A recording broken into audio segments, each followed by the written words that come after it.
Please join us every week for a new episode of Understanding the Human Condition with Dr. James Flowers. Dr. Flowers and his most admired mentors, respected colleagues, and VIP guests will share valuable insight into underlying health causes, conditions, and issues. These in-depth yet approachable episodes are a great resource for both private individuals and industry professionals. Our esteemed host, Dr. James Flowers, is one of the most recognized and respected names in the field of chronic pain, mental health, and substance use disorders, both nationally and internationally. Dr. Flowers is the founder of J. Flowers Health Institute, located in Houston, Texas. For more information about J. Flowers Health Institute and its concierge services, go to jflowershealth.com or dial 713-783-6655. And be sure to mention this podcast. Welcome to Understanding the Human Condition with your host, Dr. James Flowers. Hey, Robin. Hey, you. How are you? I am great. I am super good today because we have one of my best colleague friends and one of my best friends in general,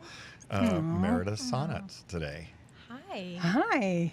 Thank you for having me. I'm so happy. You flew all the way from Chicago, and thank you for spending time Yes. with us to do that. Yes. Well, I'd like to read a little bio, if I Okay. may. Yes. I mean, I'm sure most folks know you, but for those who don't, I thought I'd tell them a little bit about you, and then we'll learn more from you. sure.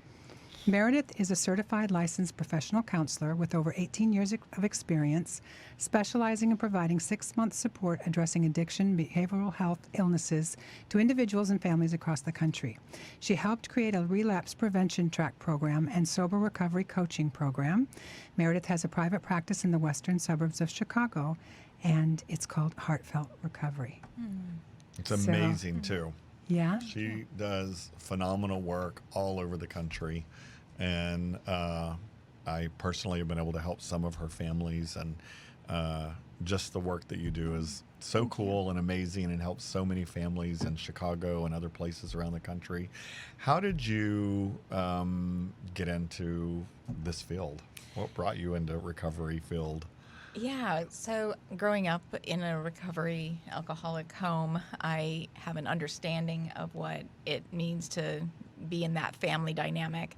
And then also having the gene being passed down to me, it really is an understanding. And so through my years of being a stockbroker and then also a flight attendant, I just kind of didn't really feel like I was doing what I was supposed to be doing. So I just wanted to do something when I grew up and had the spirit come through me. And so my dad has passed on.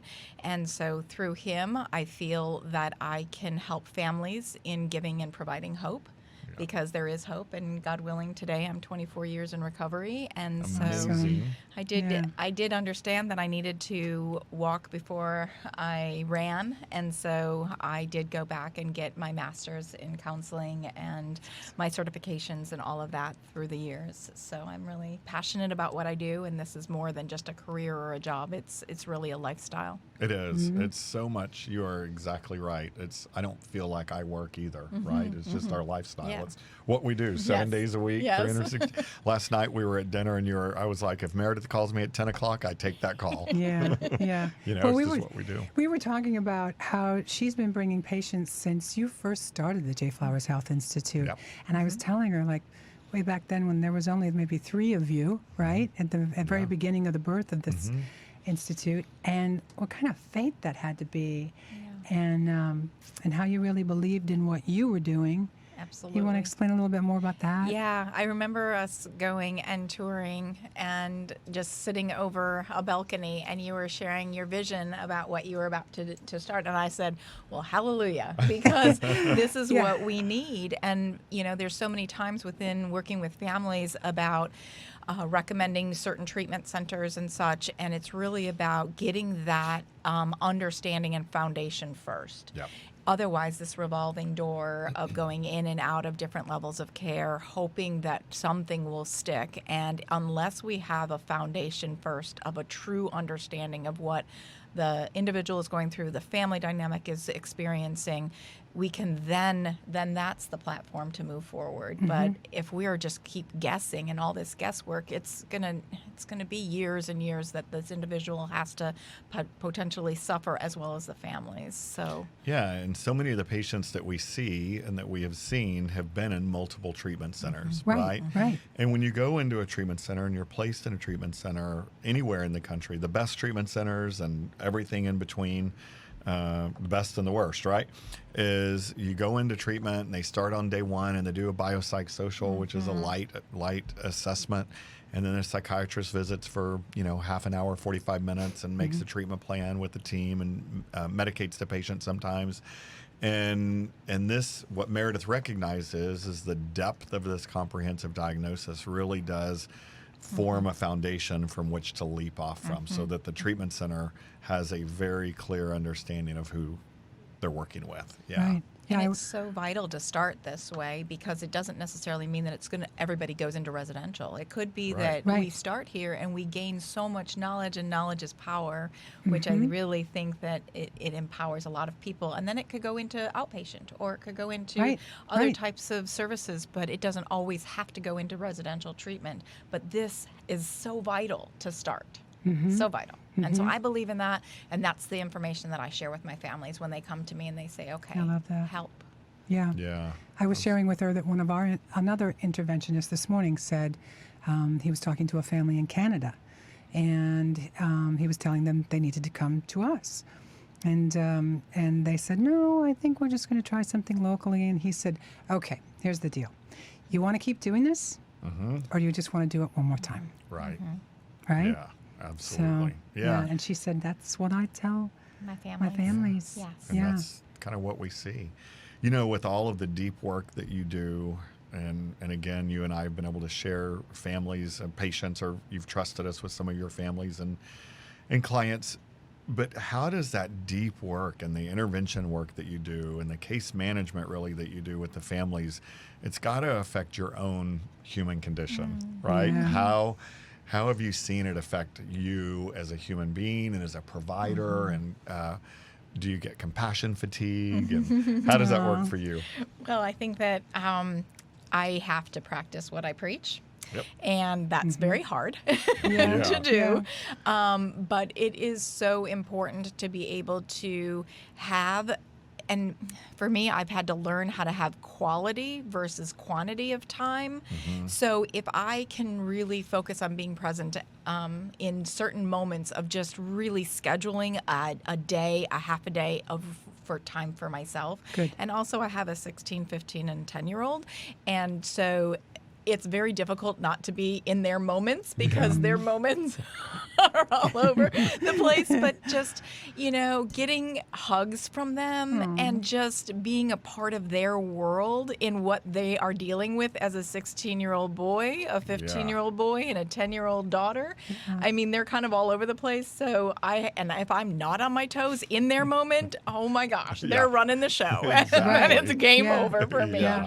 So I'm really focused on moments, and I'm focused on practicing scheduling time for myself. And I have a fantastic therapist. And then I did some deep dive work in my own recovery this year, and I did an intensive out in Colorado, and it was life-changing. And I felt that in my own recovery of, God willing, of 24 years, it's always good to have different reboot type of things to be able to do, whether it's retreats or workshops or intensives. And so I was able to give that gift to myself. Yeah. So. Yeah. I happen to know the woman that you went to do it with, and her name is Jill Crush at Crush Counseling. Shout out to Jill. Yep, absolutely. Thank you, Jill, for what you did for my own life. Yes. And for Meredith. And so you and I didn't do it at the same time, but what a powerful experience. I was there. Were you there for the 3 days? Yes. Yeah. Yes. Whew. Yeah. Yeah. I screamed, I cried, I laughed. I breathed for almost sometimes for the first time that I didn't realize I wasn't breathing until I was breathing. Yeah, absolutely. Anyone looking for a 3-day trauma intensive program, Jill Crush at Crush Counseling and it's K, Crush with a K. Yeah. She's amazing. I love her and the work that she did, and I'm really happy that you were able to go. A really good friend of ours is the one that told both of us about it, and that's Kristen Ager up in Little Rock. And thank God for Kristen telling both of us, get your butts up over Kicking to our Boulder. butts. Exactly, because it was amazing work. So I'm so proud that you Yes. did that. And Yes, that's likewise. kind of for our own compassion fatigue and our own lives and staying healthy. We have to do our own work as well. We have to. Right? We have to. And Yeah. it shows, and it will catch up with us, and families will recognize that and walk all over us if we don't. And we are not doing them a service if we don't do our own work. Yeah, that's right. And so I'm Yeah. very, very passionate about that. It's Yeah. hard. Yeah. It's hard. It's hard. Well, we were talking about this last night too, how being in the positions that you're in, your jobs are different than a lot of other jobs. I mean, you can't turn those phones off after 5 o'clock. Right. No. You have to take those calls after hours, in the middle of the night, and Yes. and it can take its toll on your personal relationships. You know. So, but I also wanted to talk a little bit more about all the different pieces of you, because in what you do, there's all these different roles. Can you tell the Lots of audience a little hats bit I more wear. about all those different hats, so that Yeah. that listener can say, oh, you know what, I'm going to call her because I do need to talk to her about this Yeah. or that. So on the front end of levels of care or treatment, I help families with consultation. I help families with if they are interested in an intervention, and sometimes it's not an intervention that they need. They just need some coaching or family weekend and time and a plan. So I work with families on the front end, and then we come together. I gather history, and if in fact a family meeting intervention is what is required, then I am a clinically licensed professional counselor and interventionist, and I will travel across the country and working with families in which to be able to put together a family meeting that is of love, care, and respect, and honor and dignity, and there's no shame, blame, or attacking. It's really important about empowering the entire family system, about moving forward. And then if in fact it is about getting them to Dr. Flowers or a level of care, then we talk about that prior to, and there's a lot of preparation that goes into that family meeting prior to having an actual family meeting. So oftentimes I will call Dr. Flowers and I will say, I'm meeting with this family and I need you to, dial in, and he's there and he makes himself available, and that's so valuable for me. And it's, oh my gosh, so appreciative of the families that work with. And so having that relationship with Dr. Flowers is really a key component for a lot of the family meetings that I do. And then upon bringing them to Dr. Flowers to start and for the assessments and such, then I can travel with the family members and the individuals in a clinically safe manner. So I do a lot of clinical transport. Sometimes families don't need me to do an intervention, but they need somebody to get their loved ones safe. And because of my background of being a former flight attendant and having knowledge around the industry, I'm able to, as well as my clinical background, to be able to provide safe transport and companionship to getting them to whatever level of care they need at that time. Yeah. Awesome. I allow treatment and assessments to do what they need to do, and then on the back end, while still staying involved, and then on the back end, I will either clinically transport them to where their next environment might take them or be recommended, and then I can also provide family coaching or individual coaching on the back end. Gotcha. Something you said last night that we both know about each other is we both really value continuing education and learning, right? And honing our skills and being the best that we can be at our jobs and helping the families with whom we work. And you just took a training recently as an example. You were talking about transporting clients, and you just took a whole training with Heather Hayes and Associates on clinical transport. Tell us what that is, and tell me something that you learned from that, because I sit and I'm wondering, like, what do you learn in a transportation? Like learning how to, some people just hop on a plane with a patient, and that's not, it can be, they can run, right? Run they through can the run. airport, they can leave. Which I did learn, which is kind of, it was funny, is that, you know what, you have to make sure on your checklist that the person that you're transporting is wearing flip-flops. And I was just like, you know what, that makes a lot of sense. It does. Because you can't run in flip-flops. After 18 years of doing this, I'm like, you know what, That that's a makes great sense. checklist You're going to item. wear your flip-flops on this flight. or some slippery socks. Yeah. Right. You know, Yes. So, yeah, I like to kind of always be refreshing my skills. I had gone through an intervention training with Dr. Deborah and Jeff J. Yep. out in Minnesota, and so I did that 2 years ago on their Love First training, and then just recently did Heather Hayes and Associates clinical transport training. And I just really like to stay refreshed. I like to validate that I'm still doing what I'm supposed to be doing in an ethical, respectful manner and loving and caring manner. Yeah. And so it's important for me to just stay current with everything and with colleagues around the nation to be able to just continuing doing the work that we all do. Yeah. And be well respected because of Yeah. it, you know? Yeah. Yeah. I'm so excited. I learned something. If you don't want the person you're with to run, wear flip-flops. Thank you, Heather. That's a good one. Absolutely love that. You also came up with the title of today's podcast, The Evolution of the Family Intervention. And you've done family programs for me and the treatment centers that I own. And you work with families all the time. Tell us a little bit about, a while ago you talked about the family system. Talk to us about your work with families and a family program that you might do. Yeah. And why it's important. So many people don't understand. They think Yeah. the patient is the one that needs treatment. Yes, and oftentimes it's, okay, let's just fix that patient or fix that loved one. That loved one has the problem, and as soon as the problem is fixed, then everything will be okay. And it's really, truly much more involved with the family system, that somebody's struggles carries down and affects everybody in the family dynamic, whether they're living in that home or not, extended family, friends, employers, etc. So it's really about, when I get involved with a family, it's about really doing history gathering, chronological, timeline of really how their loved one has been struggling and how we can help everybody in that system. And the days of the straight alcoholic are kind of no more. We are seeing that alcohol may just be a symptom. So what are those underlying issues that have affected everyone, and really finding the support out there in all areas to be able to give this family dynamic the help that they need and the support that they need.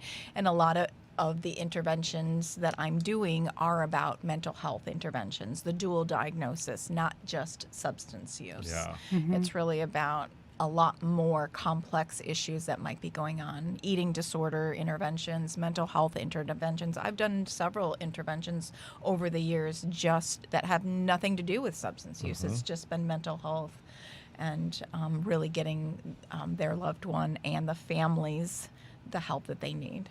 Because a lot of the families are enabling them Yes. in so many ways. Yes. And so we were even talking about how a lot of times families will want them to stay local, but really sometimes you need that separation, Yes. right? Yes. Families sometimes can get very enmeshed, and the boundaries and the roles that are played within a family system can get very messy. And it's nice to be able to have, even for a time to go and get assessed with Dr. Flowers, to be able to get away from that dynamic just for a little while, just to have some clarity of understanding what is appropriate boundaries, what are appropriate roles, what is being supported versus enabled. And a lot of that becomes a lot clearer when they are removed for just even a short bit of time. And sometimes people feel scared about going away for 30, 60, 90 days. And that number can that's a stigma, and we really want to make sure that whatever level of care we are looking at can be about an individualized, what is the most individualized, clinically appropriate recommendation for however long they may come. And that's why I do love Dr. Flowers and J. Flowers Health Institute, is because they start with an assessment that can be anywhere from 7 to 14 days. Right. And that in that amount of time and the intensity that they offer can give us such clarity of what's needed. Yeah. For absolutely. ongoing. So. Yeah. I call it our little living behavioral MRI. Yes. So when you finish, it's going to be that clear. Talking about stigma, you lecture on a topic called Breaking Down the Stigma of the Intervention. What are the key points that you'd like people to know about the stigma in your lecture? Like, what is the stigma?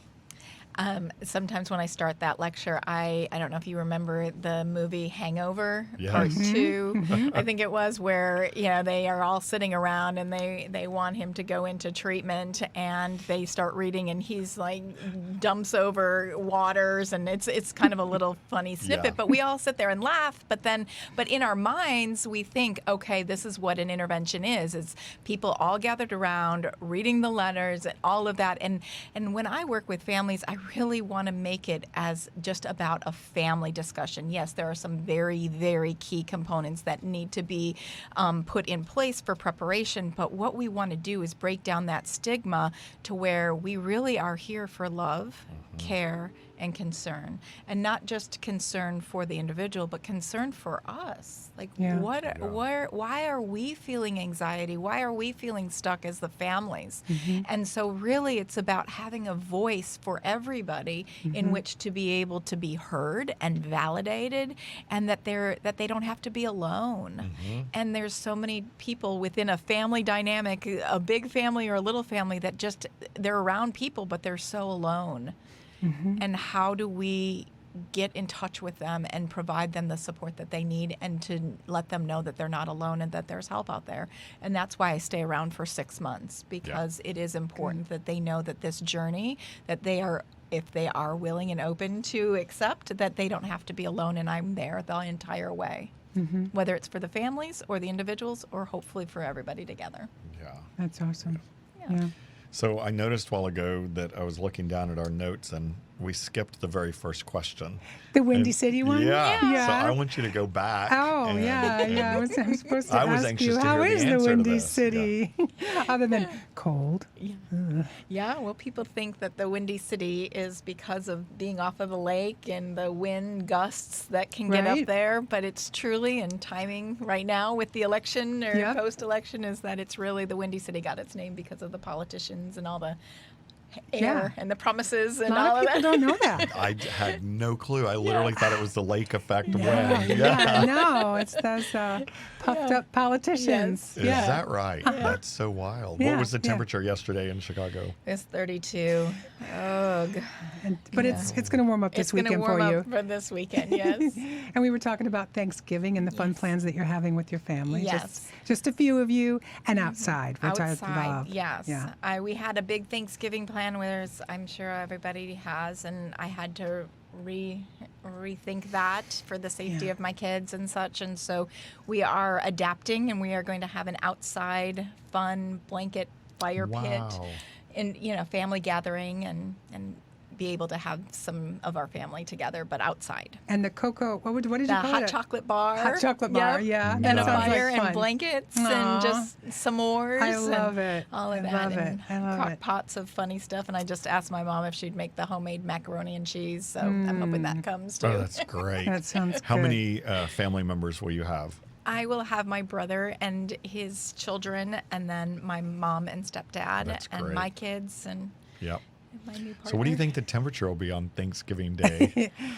Oh, goodness. Well, we usually, I used to live there for those who are listening, Yeah. but it used to always snow the day before or the day of. Yes. Yeah, Is that right? Yeah, Yeah. yeah. And I always had the tradition of doing a turkey trot. My dad would always watch, me run in the Oh, morning, and so yeah. I have instilled that tradition into my kids. Yes. So we Are you gonna- doing it this year? Yeah, it's we can't do the local organized one because it's not happening. But Yeah. we have a loop in our neighborhood that's 3.2 miles, and Oh, cool. I said that we are running that. And my daughter asked if she could ride her bike. I said that's fine, but but all of us are going to be moving on Thanksgiving morning outside, layered up or whatever. That it is so takes. fun. Yeah. How has COVID affected the intervention world? How are you doing is there a difference in the way in which you're doing interventions this year? Based upon the safety protocols, we are wearing masks. We are making sure that the groups that we do gather together for that family meeting are appropriate, where it's cut off at X amount of people based upon the space that's available. And then also we will have incorporated a lot more Zooming people to Zoom in and FaceTime. I've even had to call the police on certain situations where they had known about exactly what what to do. They had their masks, they had their gloves. We have sanitizers all throughout the spacing of everything. So everybody, whether it's the first responders that I'm incorporating and collaborating with, or the families, we all have prepared for that. And then the additional layer that we've had to do is that preparing for the treatment centers that I would be taking the clients to, that we have to know about what the protocol is on that end. So there was a treatment center that needed to quarantine, and so I was in a hotel room with somebody for 40 hours while we were waiting for the tests. And this was early on, but it's just we have to do whatever we need to do in which to be able to make sure. Like there was a treatment center in Texas too that they wouldn't accept any flights in from Chicago because Chicago is a hot spot. So we had to drive, and we were able to make accommodations for a 17-hour ride. Yeah. So you do what you need to do in order to get your loved ones safe. That's right. But you have to follow all the protocols, and it changes with each treatment center and each location of across the country, because some locations are shut down and some are hot spots, some are more open. So. Yeah. So, question for both of you. Okay. Roses and thorns. What's the best part of what you do? What's the worst or hardest part of what you do? So, roses, what's the best part? Seeing that there is hope, and that people understand that there is hope, and that they haven't lost faith. And I know that they haven't lost faith because they're calling and they're asking for help. Yeah. So they do deep down believe that there is hope. So I love that, touching that piece. Yeah. What's your thorns? My thorn is that it's hard work, and it's a process, and it's not something that's quick, and you have to and that can be really hard sometimes. And seeing that this disease of mental health and addiction is devastating, and losing a client or patient. I did lose somebody a year ago in January, and it took me to my knees. Oh, I bet. And so I know that it's real. Yeah. And I know that it is part of what we do, but it doesn't have to be. Yeah. And so I'm hopeful that there will be people that will be listening to this and will believe that. Right. How about you? What's your roses? What's the best part of what you do? My answers are going to be so similar to Meredith, because my roses are seeing the people who thrive, right? Yeah. And leave and go to treatment and do well and get out and just thrive in life and put their past behind them, and they're able to resolve their trauma, work on their addiction, and really live life to the fullest and happy. And the worst part, the thorn part, again, Meredith knows someone, one of her clients died. And, this year I think I've known 7 or 8 people that I personally know that have overdosed and died. And that's the toughest part of this industry, is losing friends. And Meredith and I both lost a mutual friend last year together, and colleague and friend. And it's just devastating in this, and I think the takeaway is I don't care who you are and how much money you have or how little money you have, how high you've been or how low you've been, this disease can kill you. Yes. Yeah. And if you don't seek help, you're just going to live a life of trauma, right? And unhealthiness and sadness and sometimes death.